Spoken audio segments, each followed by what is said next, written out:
Raiden, this is Boris. Give me your status. Looks clear. No one in sight. Good. Let's recap the route you will take. As I said, the enemy's HQ is in the refinery along the coastline. Dolsaev has been spotted there using satellite photography. Also on site, Mistral, a desperado captain. So I go through the city, cross the bridge into the old town, then head down to the rear of the refinery. Still, I think they anticipate us. They will probably have a grand reception awaiting you at the old city. Do not let your guard down.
Hostiles in the lower corridor, I see.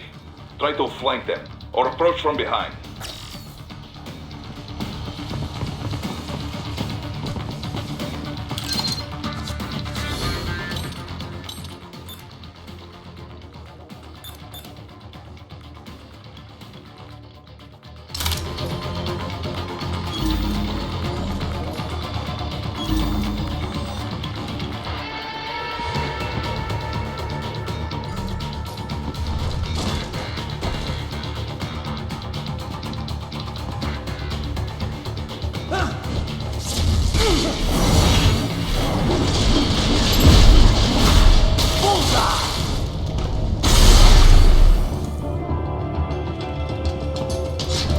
Excellent, Raiden.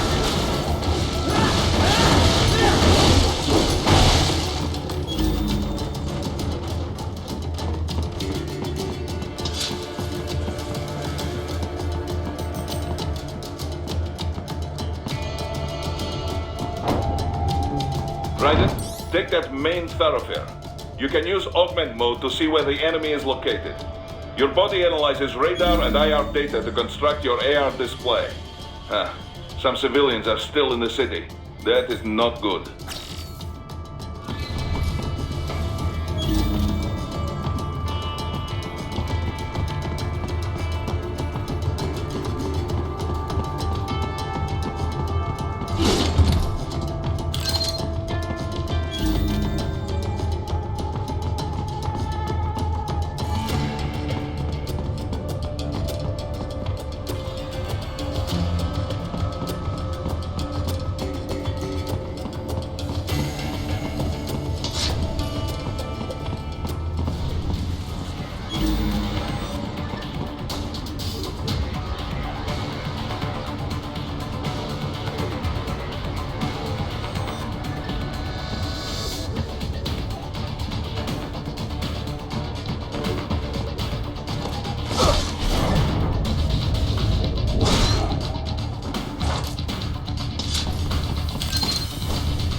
are you doing here? This area is off limits. Attack!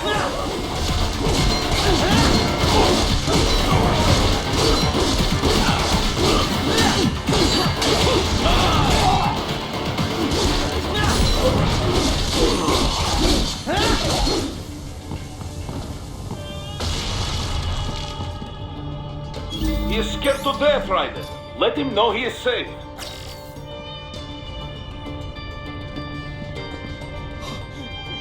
Thank you. I will not forget this.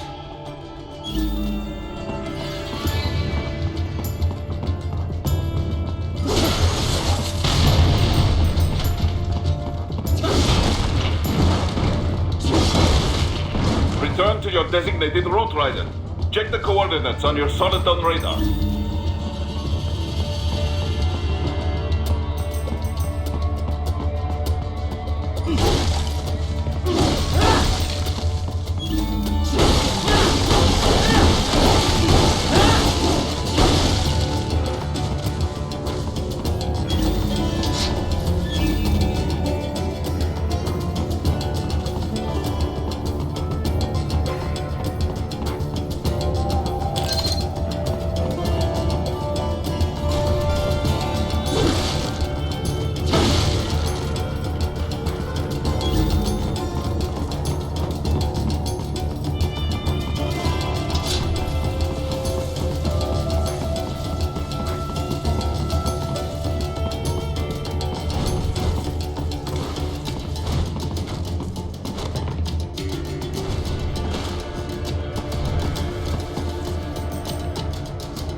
Very good, Raiden.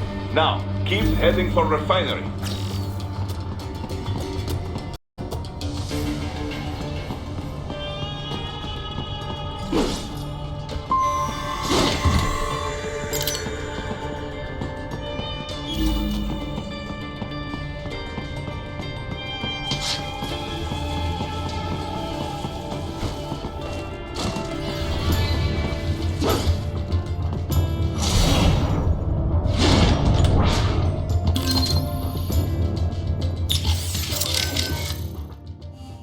The stealth craft made it back to Sochi all right? Da. Safe and sound. No repairs necessary. Some routine maintenance and she will be as good as new. Good to hear. I'm guessing that thing doesn't come cheap. Well, an old Soviet army friend gave me discount.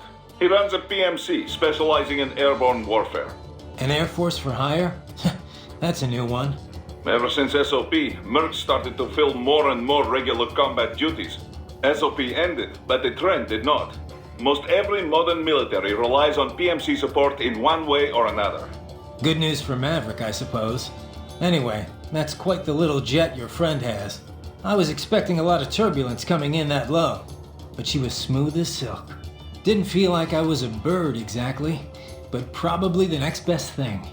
The MQ-133C uses a brand new type of active adjustment control system. Sensors on the plane take readings 120 times a second, and to be honest, I don't know how it works. But the crew chief tells me this is what keeps her flying so steady. It is all state-of-the-art technology. There are only 3 of them in the entire world. Even the RQ-133 spy plane she is based on is only 2 years old. It is fitted specially for Cyborg, so maybe demand is a bit low now, but I think that will change soon, eh? It's funny. Its guts are all bleeding edge, but from the outside, it looks almost retro. Until recently, stealth aircraft design was focused on radar-absorbing materials and improving aerodynamics. But lately, engineers are trying to use the shape of the craft to do more than improve gas mileage. Maneuverability is a low priority. This kind of plane is not meant for dogfighting, after all. And we can afford all this? I hate to ask, but will we clear a profit on this op? You need not worry about such things. But yes, we should be fine. Where the proper equipment can make or break a mission, we should have the best. That miss with the anti-air missile last month was a painful reminder of this lesson. Ah, yeah. I see what you mean.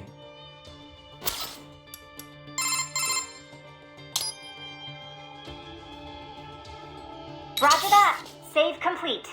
You saved me again, Courtney. Right. Anything else? Otherwise I should get back. Actually, yeah. You mentioned SOP earlier. How much do you know about it? The Sons of the Patriot system? Same stuff as anyone else in the industry, probably. Basically, a nanomachine software combo for controlling contractors. Used to be required for all PMCs. Soldiers couldn't fire unless their ID matched their weapon and they had clearance. From their commanding officers. And the rules of engagement, I mean. It had some mental effects as well. Moderating pain, enhancing concentration, that sort of thing. The idea was SOP would minimize arms smuggling and civilian casualties. A kinder, gentler war. An oxymoron, any way you look at it. Civilian deaths did drop, though. Because soldiers in the system could coordinate in real time, share info. Between that and the ID weapon locks, a lot of people felt better about employing privatized military.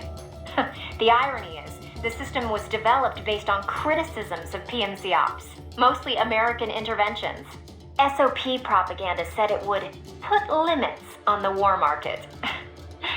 What it really did was shift market share over to the PMCs. Civilian deaths went down, but total casualties just kept on climbing. More than ever, war was big business. And business was booming. Until SOP got hacked. Suddenly, everyone realized how dangerous it was to have a single system controlling entire PMCs. That was the beginning of the end for SOP. Public opinion on privatizing war did a 180. After that, a lot of local conflicts and civil wars died down. The PMC conglomerates had to split up and downsize just to stay in business. And that about does it for SOP 101. Class dismissed? Not bad, Professor. But it's not the whole story. No, I know. Let's finish this later. I better keep moving.